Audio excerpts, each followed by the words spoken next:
അങ്ങനെ കാത്തിരിപ്പിനൊടുവിൽ പടക്കുതിര എന്ന ചിത്രത്തിന്റെ ആദ്യ ഷോ ഇപ്പോൾ ഇതാ കേരളത്തിലെ വിവിധ തിയേറ്ററുകളിൽ അവസാനിച്ച് ചിത്രത്തിന്റെ ആദ്യ റെസ്പോൺസ് ഒക്കെ പുറത്തുവന്നുകൊണ്ടിരിക്കുകയാണ്. അപ്ഡേഷനാണ് ഇന്നൊരു വീഡിയോ ഭാഗത്ത്.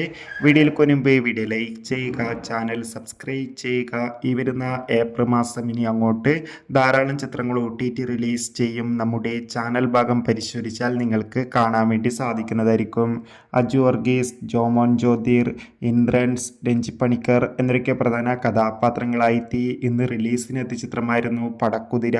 എല്ലാ സിനിമാ പ്രേമികളും ഒരേപോലെ പടക്കുതിര എന്ന ചിത്രത്തിന്റെ റിലീസിനായി ഏറെ ആകാംക്ഷയോടെയായിരുന്നു കാത്തിരുന്നത്. ഫൈനലി ചിത്രത്തിന്റെ ആദ്യ ഷോ ഇപ്പോൾ കേരളത്തിലെ വിവിധ തിയേറ്ററുകളിൽ അവസാനിക്കുമ്പോൾ ചിത്രത്തിന് അത്യാവശ്യം മികച്ച അഭിപ്രായം തന്നെയാണ് പുറത്തുവന്നുകൊണ്ടിരിക്കുന്നത്. ചിത്രം മികച്ചൊരു ഫാമിലി കോമഡി എന്റർടൈൻമെന്റ് ആണെന്നും ചിത്രത്തിൽ അജു വർഗീസിന്റെ മികച്ച അഭിനയം, മികച്ച കോമഡി രംഗങ്ങളൊക്കെ കാണാൻ വേണ്ടി സാധിക്കുന്നുണ്ടെന്ന് റിപ്പോർട്ടുകൾ സൂചിപ്പിക്കുകയാണ്. കാത്തിരിക്കാം പടക്കുതിര എന്ന ചിത്രത്തിന്റെ കൂടുതൽ റെസ്പോൺസിനായി.